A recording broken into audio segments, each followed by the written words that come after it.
बिस्मिल्लाहिर्रहमानिर्रहीम स्टूडेंट्स अस्सलाम वालेकुम। डिस्ट्रीब्यूटेड डेटाबेस सिस्टम के लेक्चर 15 में आपको वेलकम कहता हूँ। पिछले 5 या 6 लेक्चर में हमने ये देखा कि डिस्ट्रीब्यूशन स्ट्रेटजीज जो हैं वो क्या हैं, वो डेटा से रेलेवेंट थी।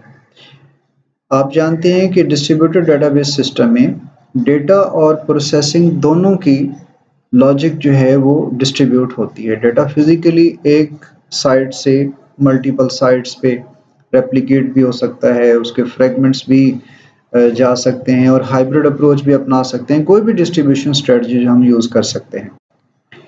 अब ये जो एक लेक्चर की सीरीज़ अब आएगी, ये उस प्रोसेसिंग की लॉजिक जो है उसकी डिस्ट्रीब्यूशन से मुतल्लिक होगी।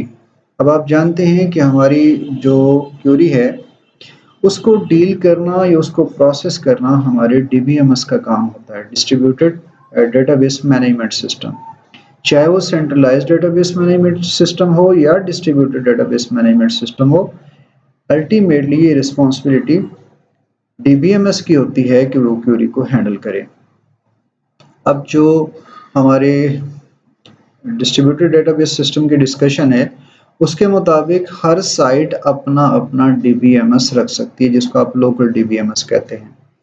और ये लोकल डीबीएमएस ओवरऑल एक एक्स्ट्रा लेयर जो है उसके साथ मिलके काम कर रहा होता है, जिसको आप डिस्ट्रीब्यूटेड डेटाबेस मैनेजमेंट सिस्टम कहते हैं। यानी उन सभी की वर्किंग को जो कंट्रोल करने वाला है, that is distributed database management system.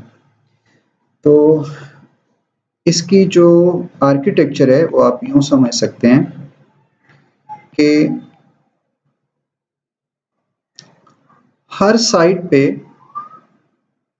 एक लोकल डेटाबेस होगी जिसको लोकल डीबीएमएस जो है मैनेज करेगा, और उसके साथ एक एप्लीकेशन प्रोग्राम्स की लेयर होगी, यानी उसके ऊपर एप्लीकेशन प्रोग्राम्स होंगे जो कि डेटा को मैनेज करने के लिए हैं, डेटा को दिखाने के लिए, डेटा को प्रेजेंट करने के लिए, ये एप्लीकेशन प्रोग्राम्स। अब इसके ऊपर जो दूसरी लेयर होगी वो डिस्ट्रीब्यूटेड डेटाबेस मैनेजमेंट सिस्टम की होगी, जो कि हर साइट के पास एक यूं समझ लो कि इसका एक रुख पड़ा होगा, एक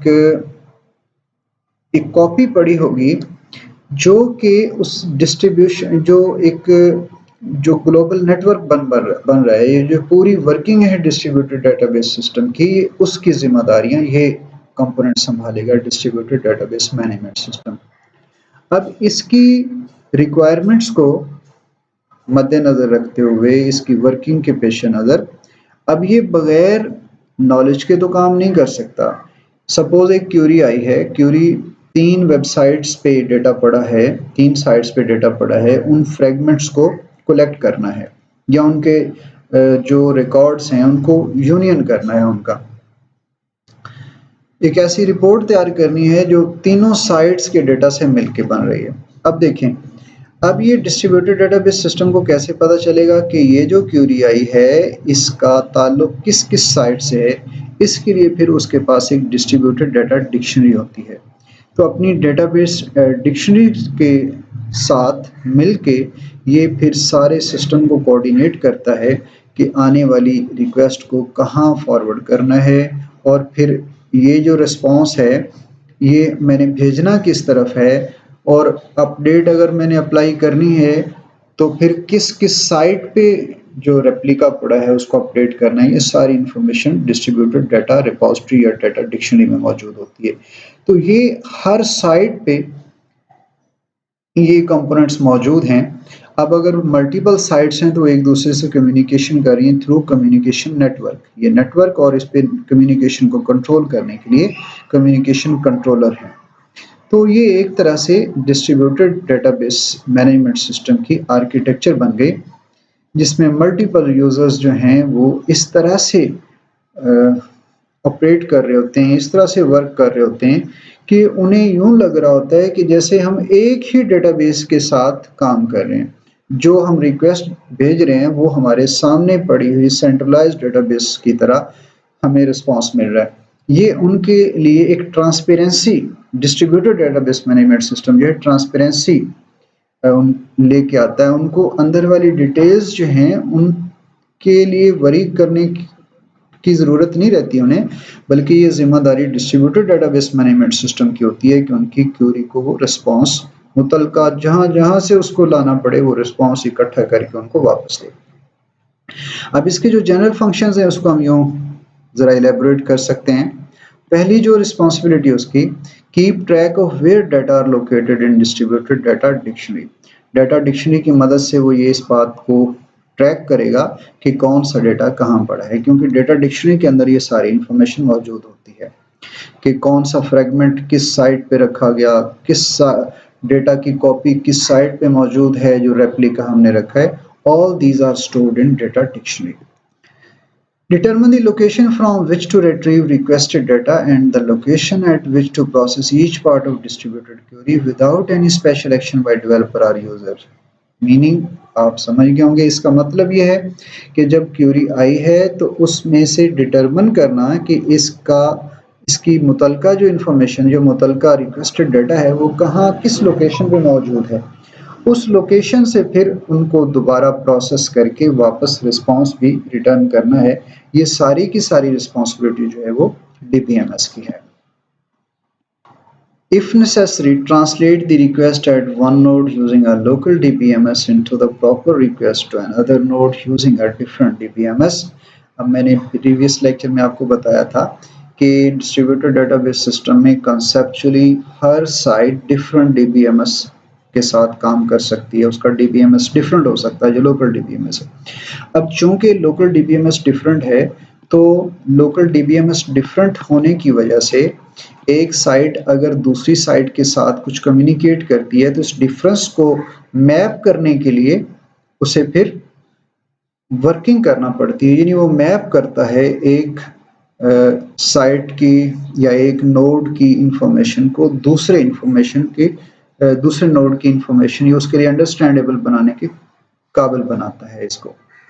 उसके बाद जो पॉइंट है, प्रोवाइड डेटा मैनेजमेंट फंक्शंस, ये डिस्ट्रीब्यूटेड डेटाबेस मैनेजमेंट सिस्टम उसकी जिम्मेदारी है कि वो कंकरेंसी, सिक्योरिटी, डेटा को सिक्योर करने की जिम्मेदारी निभाए, कंकरेंट एक्सेस को इंश्योर करवाए कि मल्टीपल अगर रिक्वेस्ट एक साथ आ गई हैं तो फ्लॉप ना हो जाए सिस्टम, बल्कि वो रिस्पॉन्ड करे हमारा सिस्टम।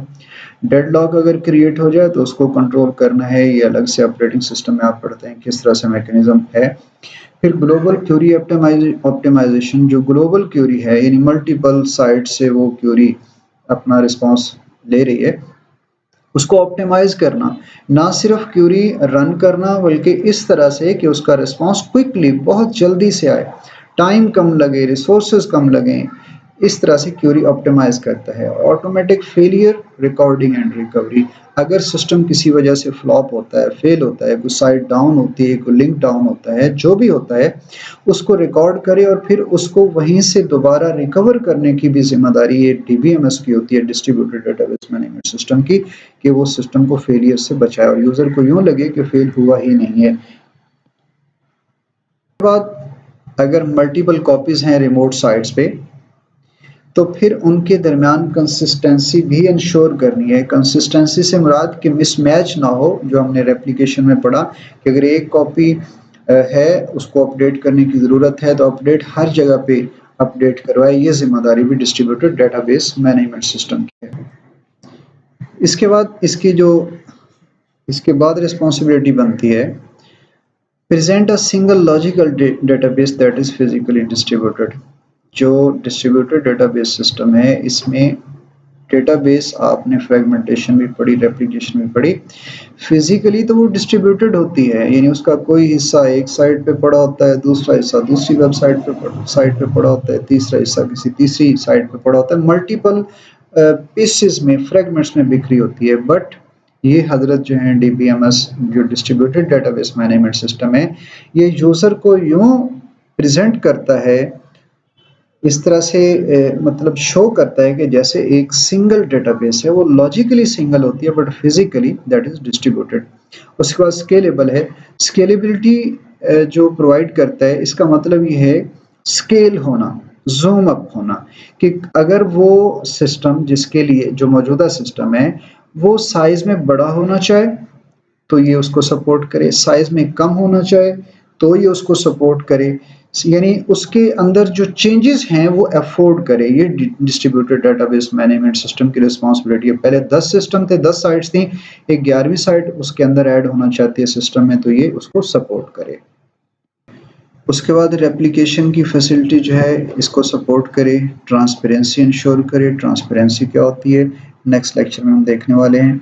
उसके बाद डिफरेंट नोड्स जो हैं उनको डिफरेंट डीबीएमएस के साथ रन करने की फैसिलिटी दे, मतलब अलाउ करे कि बेशक भले डिफरेंट डीबीएमएस हों मगर वो उस सिस्टम में बिल्कुल इजीली, कन्वीनियंटली, कंफर्टेबली एक दूसरे के साथ कोऑर्डिनेट कर सकें, डेटा शेयर कर सकें, प्रोग्राम्स शेयर कर सकें, उनको कोई अजनबियत का एहसास ना हो। उसके बाद different version of application code जो है वो भी सपोर्ट करे, यानी अगर एप्लीकेशन एक डीबीएमएस है उसके डिफरेंट वर्जन्स हैं तो भी उसको सपोर्ट करे वो डिफरेंट नोड्स के ऊपर। और इसके बाद डिस्ट्रीब्यूटेड डेटाबेस मैनेजमेंट सिस्टम की आर्किटेक्चर हम देख ही चुके हैं, इसको मेरा ख्याल है रिपीट करने की ज़रूरत नहीं है। इसके साथ जो चीज़ें एसोसिएटेड हैं वो याद रखने वाली वो ये हैं कि हर साइट के ऊपर लोकल डीबीएमएस होता है जो कि लोकल डेटाबेस को मैनेज करता है। उसके बाद हर साइट के पास डिस्ट्रीब्यूटेड डेटाबेस मैनेजमेंट सिस्टम की एक कॉपी होती है। ये जो मैंने आपको बताया ये डिस्ट्रीब्यूटेड डेटाबेस मैनेजमेंट सिस्टम की एक कॉपी होती है जो फुल वर्किंग पूरी सपोर्ट देती है डिस्ट्रीब्यूशन के एनवायरनमेंट के अंदर। और एक एसोसिएटेड डिस्ट्रीब्यूटेड डेटा डिक्शनरी या डायरेक्टरी होती है जिसको आप ट्रिपल डी कहते हैं, यानी ये डेटा डिक्शनरी जिसके अंदर सारी इंफॉर्मेशन होती है, कौन सा फ्रेगमेंट कहाँ पड़ा है, कौन सी कॉपी कहाँ रेप्लिकेट हुई है, और ये क्यूरी जो है जब फ्रेगमेंट एनालाइज होगी, प्रोसेस होगी, तो इसको रिस्पॉन्स कहाँ कहाँ से मिलेगा, ये सारी इंफॉर्मेशन जो है वो डेटा डिक्शनरी के अंदर होती है। The distributed data dictionary contains the location of all data in the network as well as data definitions. इसमें डेटा डेफिनेशंस भी हैं, मीन के कौन सी एंटिटी जो है उसके कौन से एट्रीब्यूट्स हैं, उनका साइज क्या है, टाइप क्या है, वगैरह वगैरह जो डेटा डेफिनेशन के अंदर मौजूद होता है। Requests for data by users or application programs are first processed by distributed database management system, which determines whether the transaction is local or global. यानी जब क्यूरी आएगी तो सबसे पहले उसको DBMS distributed database management system के पास आएगी, वो डिटरमिन करेगा कि ये रिक्वेस्ट लोकल है या किसी और साइट पे इसको प्रोसेस किया जाना है। अगर लोकल होगी तो वो लोकल सिस्टम को फॉरवर्ड करेगा, और अगर ग्लोबल है तो उसको प्रोसेस करके एनालाइज करके मुतलका जो साइट्स हैं उनको फॉरवर्ड करेगा। अब ये जो डिस्ट्रीब्यूटेड डेटाबेस मैनेजमेंट सिस्टम है, रफली इस पर थोड़ी सी बात हुई थी, थोड़ा सा और डिटेल से बात कर लेते हैं। दो तरह के हो सकते हैं, होमोजेनस और हेट्रोजेनस। होमोजेनस क्या है कि सारी साइट्स पे एक तरह के डीबीएमएस, यानी एक ही हो सारा, कोई चेंज ना हो कि एक साइट पे डिफरेंट हो दूसरी पे डिफरेंट। अगर सेम होगा तो बहुत वेल एंड गुड। ये तभी होता है जब कोई ऑर्गेनाइजेशन जो है बिल्कुल स्क्रैच से अपना सिस्टम डिज़ाइन करे, तो फिर वो अपनी सारी साइट्स को एक ही कॉपी प्रोवाइड करेगी डीबीएमएस की, और इस तरह से बहुत अच्छे तरीके से ये मैनेज होगा सिस्टम। लेकिन अगर एक ऐसा सिनेरियो है जिसमें कोलैबोरेशन है डिफरेंट इदारों की, जैसे पंजाब गवर्नमेंट के अंदर मल्टीपल इदारे हैं, एजुकेशन भी है, उसमें आर्मी भी है, उसमें पुलिस भी है। अब अगर कोई इस तरह की डेटाबेस बनाए जो इन सभी को मिला के एक डिस्ट्रीब्यूटेड डेटाबेस सिस्टम बनाए, तो फिर ज़ाहिर है हर इदारे ने अपना अपना एक सेटअप बनाया हुआ है, तो उनका डीबीएमएस डिफरेंट हो सकता है। ऐसी सूरत में heterogeneous distributed database management system कहलाएगा ये। कंसेप्चुअली हर लोकल साइट अलग से अपना डीबीएमएस रख सकती है, लेकिन कंसेप्चुअली ज़्यादा बेहतर ये होगा कि होमोजेनस एनवायरनमेंट हो। उसमें फिर वो जो हमने मैपिंग वाला बर्डन पड़ा है कि जब एक साइट से एक नोड की रिक्वेस्ट दूसरे पे जाएगी तो मैपिंग करनी पड़ती है, ट्रांसलेशन करनी पड़ती है, वो ओवर बर्डन जो है इन्वॉल्व हो जाता है। अगर होमोजेनस होगा तो ये एक अच्छी परफॉर्मेंस देगी और ये सारे जो बर्डन्स हैं, जो ओवरलोडेड चीज़ है, ये ख़त्म हो जाएगी। उसके बाद नेक्स्ट लेक्चर में हम इंशाल्लाह करेक्टरिस्टिक्स और DDBMS देखेंगे। तब तक अपना ख्याल रखिएगा और इन कॉन्सेप्ट्स को आप टेक्स्ट बुक के ज़रिए भी और वेब के ज़रिए भी आप क्लियर कर सकते हैं। अपना ख्याल रखिएगा। Thank you so much. अल्लाह हाफिज़।